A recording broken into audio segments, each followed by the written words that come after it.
저는 문명 특급이라는 채널을 이 책을 읽기 전까지는 몰랐습니다. 저는 유튜브를 하는 사람이지만 유행에는 민감하지 못해서 그렇습니다. 하지만 학고 유튜버로서 180만 유튜브 채널의 PD라는 타이틀은 정말 존경스러웠습니다. 어떻게 그런 대형 채널을 키울 수 있었는지 또한 궁금했습니다. 지금은 많은 지상파 방송국들의 유튜브 채널이 있지만 작가님이 SBS에서 뉴미디어 팀에 들어갈 때까지만 하더라도 상황과 시선이 지금과는 같지 않았다고 합니다. 방송국 주류 사람들의 따끔한 시선을 받으며 자신만의 리그를 만들어야 하는 상황이었다고 합니다. 작가님도 처음에 큰 뜻이 있어서 뉴미디어 시대의 한 획을 긋기 위해서 큰 포부를 가지고 입사하지는 않았다고 합니다. 그저 아무런 목표가 없는 상태로 지내던 중에 인턴 공고를 보고 집이랑 가까워서 지원했다고 합니다. 책에는 꿈에 관련된 얘기가 많이 나오는데 작가님은 꿈을 쫓지 않는다고 합니다. 꿈을 갖는 순간 타인의 평가를 기다리는 시간이 따른다고 합니다. 위대한 작가가 되겠다는 꿈이 있으면 평론가와 시청자들에게 평가를 받아야 합니다. 하지만 인정받겠다는 꿈을 버리게 되면 그런 압박에서 벗어날 수 있기 때문이죠. 책을 끝까지 읽으면서 느꼈던 것은 작가님은 꿈을 쫓지 않는 대신 현실에 참 집중하시는 것 같다는 거였습니다. 그래서 MBTI 또한 현실형인 S인 줄 알았지만 작가님의 MBTI는 미래지향형인 N이셨네요. 작가님의 말씀대로 큰 꿈을 가지고 향하는 것 같지는 않으시지만 순간적인 재치와 현실의 상황이나 문제를 해결하려는 열정이 대단하다 느꼈습니다.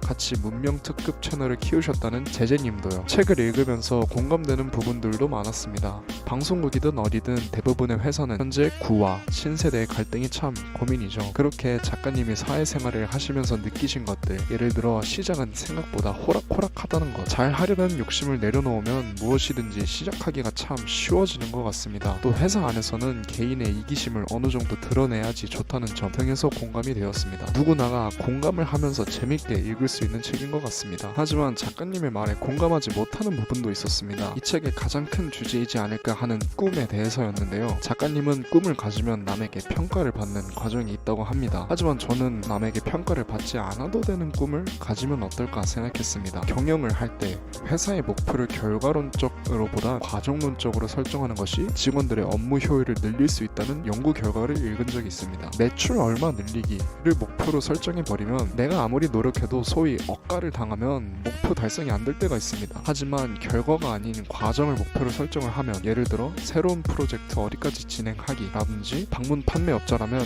몇 개의 상품 판매하기가 아니라 몇 장소에 방문하기로 목표를 설정해야 한다는 것입니다. 꿈도 마찬가지라고 생각합니다. 물론 꿈이란 결과론적으로 설정되는 게 보편적이기는 하다만 그 꿈을 위해 내가 할 노력들을 설정해 두고 그 노력들을 내가 해낸다면 설령 그 꿈이 이루어지지 않더라도 나는 충분히 잘하고 있고 나에게 칭찬을 해주어도 괜찮으며 계속 노력한다면 결과론적으로도 보상을 받을 것입니다. 오늘의 짧은 리뷰 끝! 감사합니다.